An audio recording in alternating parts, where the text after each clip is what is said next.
रवी रवी रवी मग आला नाही मग कसं तुम्ही येऊन गेला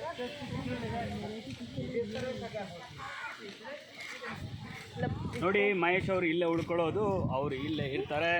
ಒಂದು ವರ್ಷ ಆದರೂ ಇಲ್ಲಿಂದ ಆಚೆ ಬರಲ್ಲ, ಯಾಕಂದರೆ ಅವ್ರು ದೊಡ್ಡ ಕ್ರೈಮ್ ಮಾಡಿದ್ದಾರೆ. ಜೊತೆ ಕರ್ಕೊಂಬಂದಿರೋರ ಕರೆಕ್ಟು, ಕರ್ಕೊಂಬಂದಿರೋದು ದೊಡ್ಡ ಕ್ರೈಮು.